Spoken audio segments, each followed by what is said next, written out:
எங்கெல்லாம் நமக்கு எப்பெல்லாம் ஐயாமை ஏற்படுகிறதோ அந்த ஐயாமையை விலகுவதற்கு குரு கண்டிப்பா தேவை. தமிழகத்திலும் ஒரு பெரிய மாற்றம் வந்து ஆன்மீக ஆட்சி, ஆன்மீகம் சார்ந்த ஆட்சி, கோவிலை சார்ந்த எந்த கட்சியாக ஆன்மீகத்தை சார்ந்து கோவிலுக்கு மரியாதை கொடுத்து ஞான குருக்கள் குருமார் நான் பாருங்க. நாம் சொல்லுவோம் நம்முடைய காலத்தில் ஒரு சன்னியாசி முற்றிலும் துறந்து விட்டு இந்த ஆடையை ஒரு சன்னியாசி அணிந்திருக்கிறார்னா ராஜாவாக இருந்தாலும் சன்னியாசிக்கு முன்னாடி தலையில தான் உட்காரு. அது இயற்கையினுடைய நீர்.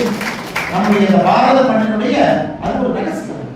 ராஜாவாக இருந்தாலும் என்னைக்கு இந்த நாட்டில் ராஜாவாக இருந்தால் அது முதலமைச்சராக இருந்தால் யாராக இருந்தால் ஒரு சன்னியாசியாக இருக்கும் பொழுது பாரதத்திலே உட்கார ஆரம்பிக்கின்றார்களோ அன்னைக்கு உண்மையான ஆன்மீக ஆட்சி வந்துவிட்டது என்பதற்கான அறிவோம்.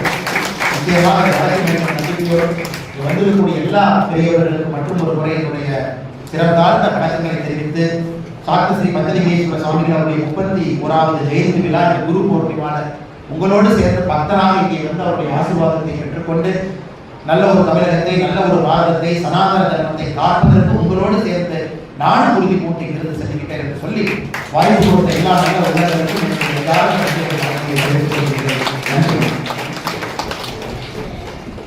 வல்லவன் செயலி இப்போதே பதிவிறக்கவும்.